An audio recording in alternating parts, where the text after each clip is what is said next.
நீங்கள் பார்த்து கொண்டிருப்பது உங்கள் ஜாஷுவா டிவி. சகல ஜனங்களுக்கும் நற்செய்தி.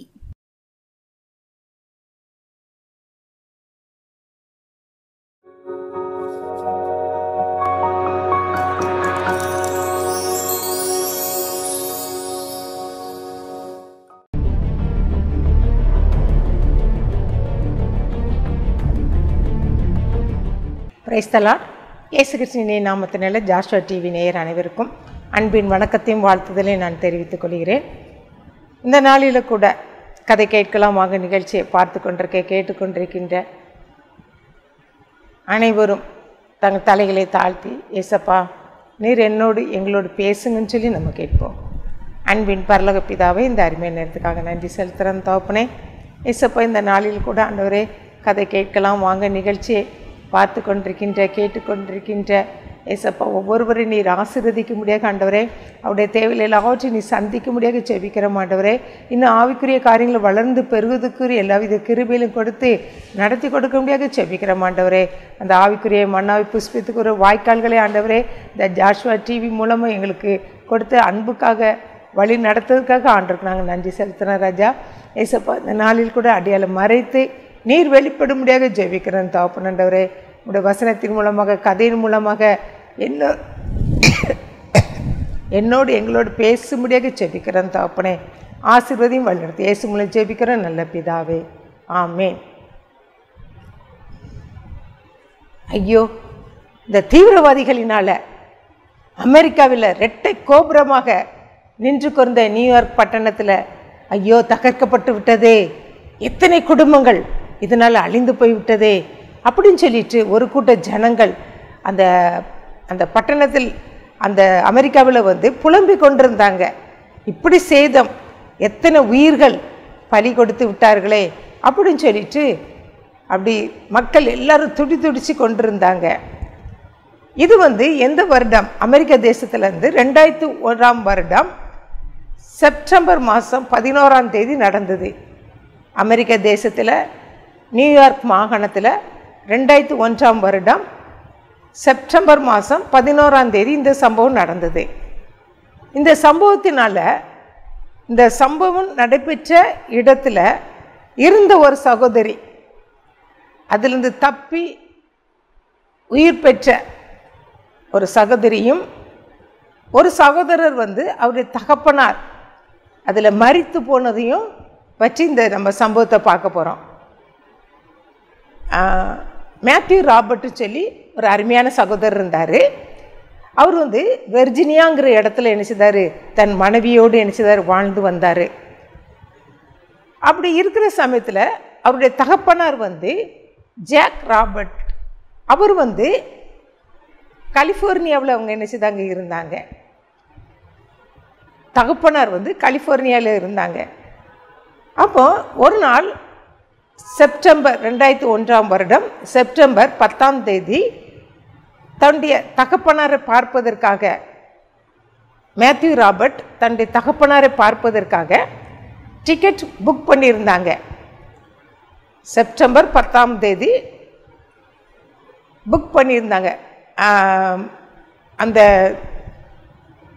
அந்த தேசத்திற்கு புறப்பட்டு செல்வதற்காக என்ன டிக்கெட் புக் பண்ணியிருந்தாங்க. அப்படி அவங்க டிக்கெட் புக் பண்ண அந்த நாட்கள் வந்தது. அவங்க என்ன பண்ணாங்கன்னா, அந்த ஃப்ளைட்டில் கடந்து செல்வதற்காக என்ன செய்தாங்க, தன்னுடைய வாகனத்தில் அந்த ஏர்போர்ட்டுக்கு நேராக என்ன செய்தாங்க போய்கொண்டிருந்தாங்க. அப்படி போய்கொண்டு இருக்கும்போது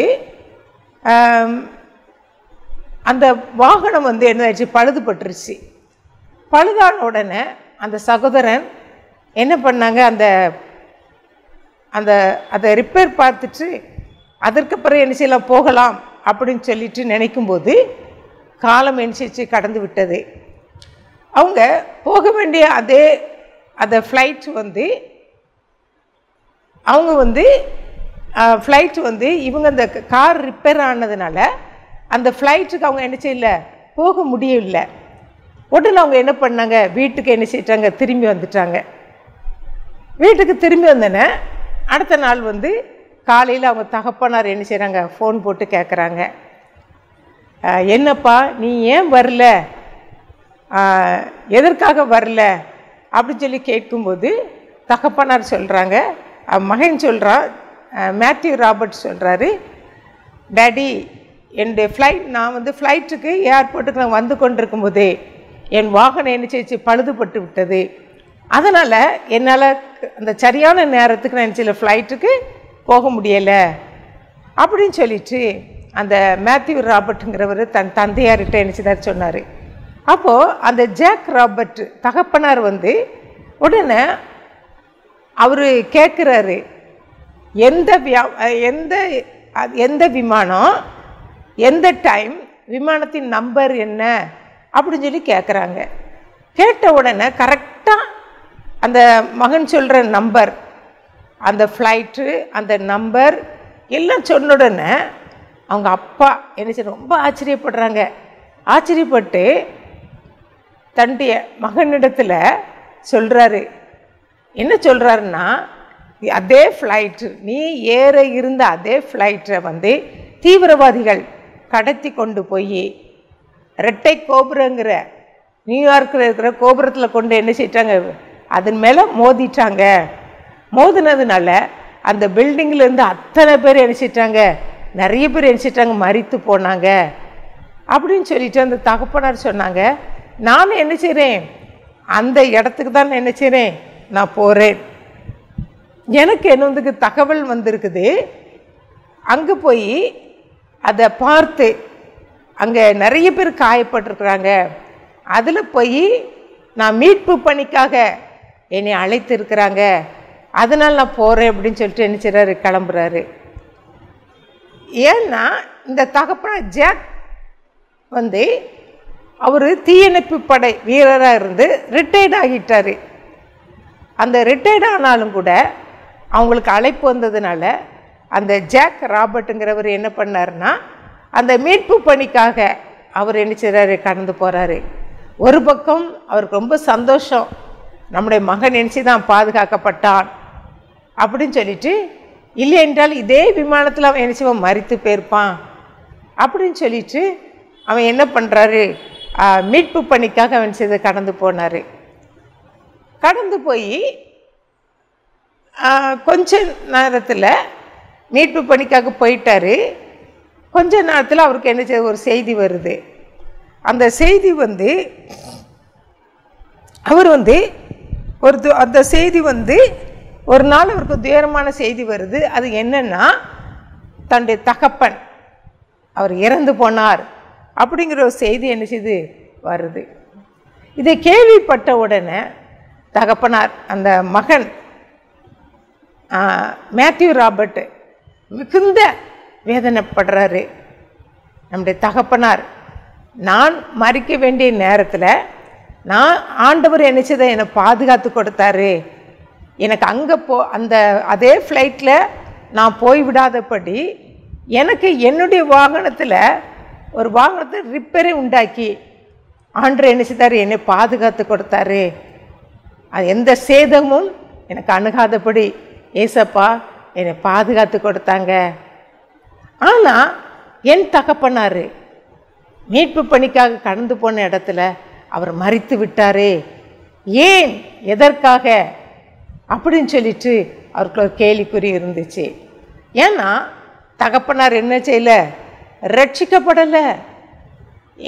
என் தகப்பன் ரட்சிக்கப்படலையே, மரித்து விட்டார், இப்போ அவர் பாதாளத்துலலாம் இருப்பார் அப்படின்னு சொல்லி அவனுக்குள்ள ஒரு மன வேதனைனால ஏசப்பாட்ட ஏன் சொல்லி ஏன் அப்படின்னு சொல்லி நினச்சது கேள்வி கேட்க ஆரம்பித்தார். என்னை பாதுகாத்த தேவன், எனக்கு உயிர் மீட்பு கொடுத்த தேவன், என் தகப்பனார் மரித்து போனாரே, என் தகப்பனார் எடுத்துக்கொண்டாங்களே அப்படின்னு சொல்லிட்டு, ஏன் எடுத்தீங்கப்பா, எதற்காக எடுத்தீங்கப்பா, அவங்க இன்னும் ரட்சிக்கப்படலையே, உம்முடைய மகனாக வாழவில்லையே, உலகத்தில் வாழ்ந்த நாட்கள்னா உம்முடைய மகனாக அவர் வாழவில்லையே அப்படின்னு சொல்லிட்டு அங்கலாப்போடு அழுது கொண்டே இருந்தார். இப்படி பல நாட்கள் கடந்து போயிடுச்சு. ஒரு 15 நாட்கள் கழித்து ஒரு சகோதரனும் ஒரு சகோதரியும் கையில் குழந்தையோடு என்னச்சுதாங்க அந்த மேத்யூ ராபர்ட் வீட்டுக்கு என்னச்சுதாங்க வந்தாங்க. வந்த உடனே அவங்க கேட்குறாங்க, நீங்கள் தானே மேத்யூ அப்படின்னு சொல்லி கேட்குறாங்க. ஆமாம், நான் தான் மேத்யூ அப்படின்னு சொல்லி கேட்கும்போது, என்ன உள்ளே வாங்க, வீட்டுக்குள்ளே வாங்கன்னு சொல்லிவிட்டு அவங்கள வீட்டுக்குள்ளே அழைத்து அவங்கள உபசரிச்சுட்டு அவங்கள என்ன சரி உட்கார வைக்கிறாங்க. அப்போது மேத்யூ ராபர்ட் கேட்குறாரு, நீங்கள் யார்? உங்களை இதற்கு முன்னாடி நான் பார்த்ததே இல்லையே, எங்கேருந்து வாரீங்க அப்படின்னு சொல்லி கேட்கும்போது அந்த சகோதரர் சொன்ன சாட்சி, என் மனைவி நியூயார்க் மாகாணத்தில் ரெட்டை கோபுரம் தீவிரவாதிகளால் அது விமானத்தின் மூலமாக என்ன பண்ணப்பட்டது, நொறுக்கப்பட்டது. அந்த பில்டிங் முழுவதும் என்ன செஞ்சு விழுந்து நொறுங்கி விட்டது.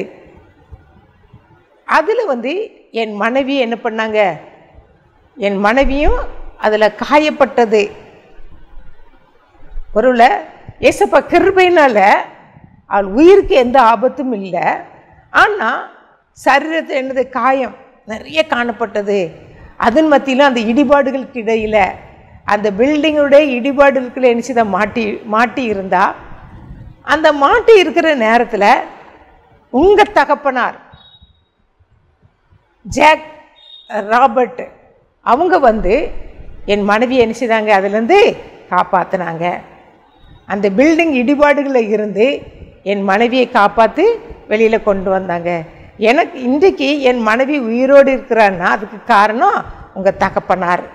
உங்கள் தகப்பனார் முயற்சினால் என் மனைவியை என்ன செய்தாங்க, அந்த பில்டிங் இடிபாடுக்குலேருந்து அவளை காயத்தோடு என்ன செய்த காப்பாற்றினாங்க. அப்போ காப்பாற்றும் போது என் மனைவி உங்கள் தகப்பனாரே இயேசுவண்டை வழி நடத்தினாங்க. இயேசுவை பற்றி அவங்க சொல்லிக்கிட்டு இருந்திருக்காங்க. ஏசப்பா தான் உண்மையான தேவன், அவரை ஏற்றுக்கொள்ளுங்க, அவருடைய பிள்ளையாக மாறுங்க, உங்களுக்கு நல்ல மற்றவங்களுக்கு ஹெல்ப் பண்ணணும் அப்படிங்கிற மனம் உங்கள்கிட்ட இருக்குது. அதனால் இப்போ இந்த மீட்பு பணிக்கு அத்தனை பேர் உயிரை நினச்சிருங்க, அதில் அந்த இடிபாடுக்குள்ளே அகப்பட்ட அத்தனை பேர் நீங்கள் மீட்டு எடுத்து கொண்டிருக்கீங்க. இதே போல் இயேசு கிறிஸ்துவும் நம்முடைய பாவங்களுக்காக, அக்கிரமங்களுக்காக, சாபங்களுக்காக, நம்மளை மீட்பதற்காக இயேசு கிறிஸ்து தன் கல்வாரி சிலுவை நமக்காக என்ன செய்தாங்க, ஒப்பு கொடுத்தாங்க. அந்த இயேசுவே உங்கள் சொந்த ரட்சகரை ஏற்றுக்கொள்ளுங்க, உங்களுடைய பாவங்களெல்லாம் அறிக்கையிடுங்க அப்படின்னு சொல்லிட்டு அந்த சகோதரி என்ன பண்ணாங்க, அந்த நேரத்துலேயும் அந்த சகோதரனுக்கு இயேசுவின் அன்பை பற்றி என்ன செய்திருக்காங்க, சொல்லியிருக்காங்க. இயேசு தான் ஜீவன், உண்மையான தேவன், அவர் நேசிக்கிறாரு. இன்றைக்கு நான் மறுத்திருந்தாலும் நான் என்ன பெருப்பேன், நித்திய ஜீவ ராஜ்யத்துக்குள்ளே அந்த பரலோக ராஜ்யத்தில் நான் பிரவேசித்திருப்பேன். ஆனால் உங்களுக்கு இன்றைக்கு நீங்கள் மறித்தாலும் பரலோக ராஜ்யத்தில் உங்களுக்கு இடம் உண்டா அப்படிங்கிற கேள்விக்கணைய அந்த சகோதரன் உள்ளத்தில் போட்ட உடனே அந்த சகோதரன் உண்மையிலே அந்த இடத்துல அவர் என்ன செய்தார், மனம் திரும்பினார். நான் பாவியிலும் பிரதான பாவி, நான் இப்போ மறித்தாலும் இன்றைக்கி ஆண்டவர் உனக்கு ஜீவனை கொடுத்துருக்குறாங்க, உனக்கு நித்திய ஜீவ வாழ்க்கை உண்டு, உனக்கு ஒரு நம்பிக்கை இருக்குது. ஆனால் எனக்கு நான் இன்றைக்கு அந்த இடுபாடுகளில் மறித்திருந்தா எனக்கு அந்த நம்பிக்கை இல்லையே, அந்த நித்திய ஜீவ வாழ்க்கை எனக்கு கிடையாதே சொல்லி அவர் என்ன செய்தாராம், உடனே கண்ணீர் வடித்து அந்த இடத்துல என்ன செய்தாங்களாம், ஆண்டு சமத்தில் தன்னை என்ன செய்தாங்களாம், அர்ப்பணிச்சாங்களாம். ஏசப்பா என்னை மன்னிங்கப்பா, என்ன உம்முடைய பிள்ளையாக என்ன செய்யுங்க, மாற்றுங்க, உம்முடைய சொந்த ரத்தத்தினை என்னை கழுவி சுத்திகரிங்கன்னு சொல்லி அந்த இடத்துல அவர் என்ன செய்தாராம், பாவ மன்னிப்பை பெற்று ஆண்டு பிள்ளையை என்ன செய்தாராம், மாறினாராம். மாறி அவர் ஜெபித்து அந்த சகோதரனும் சகோதரியும் ஜெபித்து முடிச்சிருக்கிறாங்க. அவர் தன் பாவத்தை அறிக்கணும்னு இந்த சகோதரி 2 பேரும் சேர்ந்து நினைச்சதுங்க ஜெபித்து இருக்கிறாங்க. ஜெபித்து முடித்த மறு கணமே மேலேருந்து ஒரு பெரிய கல் என்ன செஞ்சுச்சான், அந்த ஜாக் ராபின்சன் மேலே என்ன செஞ்சான், விழுந்துச்சு. விழுந்த உடனே அந்த இடத்துல அவர் என்ன செய்தாராம், மரித்து போனாராம். அதற்கு முன்பாக அந்த சகோதரி தன் மரிப்பதற்கு முன்பாக அந்த சகோதரிக்கு அவர் மேலே கல் விழுந்துட்டேன்னு சொல்லி அவ்வளோ அங்கலாய்ப்பு, கதறாங்க, ஒரு யாராவது காப்பாற்ற மாட்டாங்களா அப்படின்னு சொல்லி கதறாங்க. அப்போ அந்த சகோதரன் சொன்னது, சகோதரி, நான் என்ன செய்வேன்? இப்போ நான் மரித்து போயிடுவேன். ஆனால் பரலோக ராஜ்யத்தில் எனக்கு என்ன உண்டு? இடம் உண்டு. அந்த நம்பிக்கையோடு நான் என்ன செய்ய போகிறேன்? மரிக்க போகிறேன். அதற்கு முன்பாக எனக்கு ஒரு உதவி செய்ய மாட்டீங்களா அப்படின்னு சொல்லி கேட்டாங்க. கேட்ட உடனே அந்த சகோதரி சொன்னாங்க, என்ன உதவி? நீங்கள் சொல்லுங்கள், நான் கேட்குறேன் அப்படின்னு சொன்ன உடனே அந்த சகோதரி அந்த ஜாக் வந்து அந்த சகோதரிகிட்ட சொன்னாங்க, இப்படி என்னுடைய மகன் வெர்ஜினியாங்கிற மாகாணத்தில் இருக்கிறாங்க. அவன்கிட்ட போய் நீங்கள் என்ன செய்யணும்? அவனிடத்துல போகணும். போய் நான் வந்து மரித்தாலும் நான் ரட்சிக்கப்பட்டு நான் மரித்தேன்னு சொல்லி அந்த நற்செய்தியை என் மகனுக்கு நீங்கள் என்ன செய்யணும்? கண்டிப்பாக சொல்லணும். நான் இன்றைக்கு நான் மரிக்க போகிறேன், ஆனால் எனக்கு எங்கே உண்டு? பரலோக ராஜ்யத்தில் எனக்கு பரலோக ராஜ்யத்தில் பங்கு உண்டு. அந்த நம்பிக்கை எனக்கு இருக்குது. அந்த நிச்சயத்தோடு நான் நிச்சயம் மரிக்கிறேன் அப்படின்னு சொல்லிட்டு இதை என் மகன்ட்டு நீங்கள் என்ன போய் கண்டிப்பாக சொல்லணும் அப்படின்னு சொல்கிறாங்க. உடனே அந்த சகோதரி, நான் கண்டிப்பாக நான் என்ன செய்வேன்? உங்கள் அந்த வெர்ஜினியாங்கிற இடத்துக்கு நான் என்ன செய்வேன்? கண்டிப்பாக போவேன் அப்படின்னு சொல்லிட்டு அவங்கள்ட்ட சொல்லி முடிக்கவும் அந்த சகோதரன் என்ன செய்தாங்க? மரித்து போனாங்க. இதை வந்து அந்த சகோதரன் வந்து என்ன செய்கிறாங்க? அவர்கிட்ட வந்து என்ன செய்கிறாங்க? சொல்கிறாங்க, இப்படி உங்கள் அப்பா வந்து கடைசி நேரத்தில் ரட்சிக்கப்பட்டு மரித்து போனாங்கன்னு சொன்ன உடனே அந்த மேத்யூ ராபர்ட்டுக்கு ரொம்ப சந்தோஷம். ஏன் ஏன் ஏன் சொல்லி கேள்வி கேட்டுக்கொண்டிருந்த அந்த மேத்யூ, இந்த சகோதரன் சொன்ன தன்னுடைய தகப்பன் கடைசி நேரத்தில் ஆண்டவர் சொந்த ரட்சகரை ஏற்றுக்கொண்டு மரித்தார் அப்படின்னு சொல்லி செய்தியை கேட்டேன்னு அவருக்கு அவ்வளோ சந்தோஷம். இவ்வளவு நாளும் துக்கத்தோடு இருந்தவர் இப்பொழுது அவருக்கு என்ன பரம சந்தோஷம். எங்கள் அப்பா என்ன செய்கிறாங்க? பரலோகத்தில் இருக்கிறாங்க, அதுவே எனக்கு போதும். ஒரு நாளில் நானும் அவரை என்ன செய்வேன்? சந்திப்பேன் சொல்லி ரொம்ப சந்தோஷப்பட்டு அந்த இடத்துல முழங்கால் படிட்டு என்ன செய்தாராம்? ஆண்டுக்கு நன்றி சொன்னாராம். அந்த குடும்பம் முழுவதுமாக அந்த சகோதரன் சகோதரி, இந்த மேத்யூ ராபர்ட் அவருடைய மனைவி சேர்ந்து அத்தனை பேரும் சேர்ந்து என்ன செய்தாங்க? முழங்கால் படிட்டு ஆண்டவருக்கு என்ன செய்தாங்க? நன்றி சொன்னாங்களாம். இவருடைய உயிரும் பாதுகாக்கப்பட்டது. மேத்யூ ராபர்ட்டு ஒரு தடையை கொண்டு வந்து அதே விமானத்தில் டிராவல் பண்ணாதபடி ஆண்டு பாதுகாத்ததுக்காக ஆண்டருக்கு நன்றி. அதே போல் இந்த சகோதரியும் அந்த இடிபாடுகளுக்கு இடையில் அவங்க தகப்பனார் மூலம் பாதுகாக்கப்பட்டதற்காக அவங்களும் நன்றி சொன்னாங்க. அது மாத்திரமல்ல, அவனுக்கு பெரிய சந்தோஷம். அவனுடைய தகப்பனார் இயேசு கிறிஸ்துவை சொந்த ரட்சகரை ஏற்றுக்கொண்டது அவருக்கு பெரிய சந்தோஷம். ஏற்றுக்கொண்டது அவர் இப்போ மரித்தாலும் இப்போ பூலோகத்தில் அவர் இல்லைன்னாலும் பரலோகத்தில் என்ன சரி ஏசப்பாவோடு இருக்கிறார், அந்த நம்பிக்கை எனக்கு இருக்குதுன்னு சொல்லி என்ன செய்தாங்களாம்? அந்த 3 காரியத்திற்காக ஆண்டு செய்த நன்மைக்காக என்ன செய்தாங்களாம்? ஆண்டருக்கு நன்றி சொன்னாங்களாம். நன்றி சொல்லி அவங்க என்ன செய்தாங்களாம்? அவங்கள விட்டு என்ன செய்தாங்களாம்? கடந்து போனாங்களாம். அதான் ஒரு வசனம் சொல்லுது, எல்லா மனுஷரும் ரட்சிக்கப்படவும் சத்தியத்தை அறிகிற அறிவை அடைவும் அவர் சித்தமுள்ளவராய் இருக்கிறார். 1 தீமோத்தேயு 2:4. இந்த வசனத்தின்படி எல்லா மனுஷரும் ரட்சிக்கப்படவும் சத்தியத்தை அறிகிற அறிவை அடையும் அவர் சித்தமுள்ளவராய் இருக்கிறார். இன்றைக்கு அவன் தகப்பனை குறித்து அவ்வளவு பாரப்பட்டான். என் தகப்பனார் சத்தியத்தை அறியலையே, அவர் ரட்சிக்கப்படலையே, அவ்வளோ பாரப்பட்டார். ஆனால் இன்றைக்கு அவர் சத்தியத்தை அறிந்து அவர் ரட்சிக்கப்பட்டு அவர் என்ன செய்தார்? அவர் பரலோக ராஜ்யத்தில் அவர் என்ன செய்தார்? பங்குள்ளவராக மாறினார். அது ஆண்டோடைய சித்தம். ஆண்டுடைய சித்தப்படி ஆண்டரை என்ன செய்தார்? அவர் ரட்சிக்க வேண்டிய காலத்தில் என்ன செய்ய ரட்சித்தார். ஆண்டு சிலுவையில் மரணத்தில் வந்து கூட ஒரு கல்லனை கடைசி நேரத்தில் என்ன செய்தார்? ரட்சித்தார். நீ இன்றைக்கு என்னுடனே கூட பரதீசில் இருப்பாயின்னு சொல்லி சொன்னார். அதே போல் கடைசி நேரத்தில் இந்த சகோதரன் என்ன செய்தார்? ரட்சிக்கப்பட்டார். அதே போல் ரட்சிப்பு அடையாத ஜனங்கள் ஆண்டவர் அதை தான் விரும்புகிறாரு. என்ன விரும்புகிறாருன்னா, எல்லா மனுஷரும் ரட்சிக்கப்படணும். யாரு கூட என்ன செய்யக்கூடாது? ரட்சிப்பு இல்லாமல் பரலோக ராஜ்யத்தில் என்ன செய்ய பிரவேசிக்க முடியாது. அதனால் எல்லா மனுஷரும் என்ன செய்யணும்? ரட்சிக்கப்படணும். அதுதான் ஆண்டவருடைய சித்தம். இன்றைக்கு ரட்சிக்கப்படாத ஜனங்கள் கூட்டம் கூட்டமாக எத்தனையோ ஜாதி ஜனங்கள், ரட்சிக்கப்படாத ஜனங்கள் அதிகமாக இருக்கிறாங்க. இந்த நாட்களில் நாம் சிந்திப்போமா? ரட்சிக்கப்படாத கூட்டங்கள், ஏசப்பா ஜனங்கள் யாராக இருந்தாலும் ஏசப்பா இந்த நாளில் உம்முடைய சொந்த இரத்தத்தினால என்னை கழுவி சுத்திகரிங்கன்னு சொல்லி கேட்போமா? அடுத்தபடியாக அவர் சத்தியத்தை அறிகிற அறிவு, சத்திய வேதம் நம்முடைய கரங்களில் கொடுக்கப்பட்டிருக்குது. சத்தியத்தை அறிவீர்கள், சத்தியம் உங்களை விடுதலையாக்கும் வேத வசனம் சொல்லுது. இன்னைக்கு நம்ம சத்தியத்தை எவ்வளோ தூரம் நம்ம அறிஞ்சிருக்கிறோம், வேத வசனத்தை நம்ம எவ்வளோ தூரம் அதை அறிந்திருக்கிறோம். ஏசப்பாவை சத்தியமாகி இயேசு கிறிஸ்துவை நம்ம எவ்வளோ தூரம் நம்ம அறிந்து வைத்திருக்கிறோம். இந்த நாட்களில் ஏசப்பாட்ட நம்ம கேட்போம், ஏசப்பா உண்மை நான் ரட்சிக்கப்படவும் நீர் விரும்புகிற சித்தத்தை நான் அறிந்து, உமக்கு சித்தம் ரட்சிக்கப்படவும் சத்தியத்தை அறிகிற அறிவை அடையணும், எனக்கு அப்படிப்பட்ட கிருபை எனக்கு தாங்கப்பா.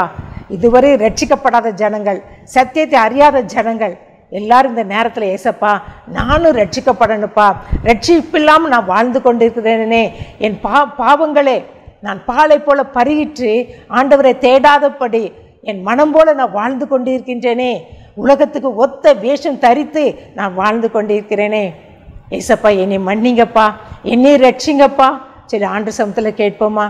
அப்படி கண்களை மூடி தலைகளை தாழ்த்தி ஏசப்பா நீர் என்னோடு பேசுங்கப்பா அப்படி சொல்லி ஆண்டு சமத்தில் கேட்போமா? எல்லா மனுஷரும் ரட்சிக்கப்படவும் சத்தியத்தை அறிகிற அறிவை அடையவும் அவர் சித்தமுள்ளவராக இருக்கிறார் சொன்ன வேத வசனத்தின்படியாக ஏசப்பா நான் இதுவரை நான் ரட்சிக்கப்படலப்பா, உம்முடைய அன்பை நான் அறியலப்பா, உம்முடைய குரலை நான் கேட்கலப்பா, ஏசப்பா இந்த நாளில் என்னை ரட்சிங்கப்பா, நீ ரட்சிப்பதற்காகனப்பா, ரட்சிப்பு கர்த்தருடையது என்று பார்க்கிறோம் அப்பா, அந்த ரட்சிப்பினால் என்னை அலங்கரிங்கப்பா, உம்முடைய மகனாக மகளாக என்னை மாற்றுங்கன்னு சொல்லி கேட்போமா? இன்னும் நான் சத்தியத்தை அறியலையே, சத்தியமாகிய இயேசு கிறிஸ்து நான் அறியலையே, அவரண்டை கிட்டி நெருங்கி சேரலையே, எனக்கு அப்படிப்பட்ட கிருபை தாங்கப்பா, அதிகமாக உம்முடைய சத்தியத்தை அறிந்து கொள்ளவும் அதை நேசித்து வாசிக்கவும் எனக்கு கிருபை தாங்க சொல்லி கேட்போமா? அன்பின் பரலோக பிதாவே இந்த அருமையான நேரத்துக்காக நன்றி செலுத்துகிறோம் ஆண்டவரே. இந்த நாளில் என்னோடு எங்களோடு பேசின உம்முடைய வேத வார்த்தைக்காக நன்றி செலுத்துகிறோம் ஆண்டவரே.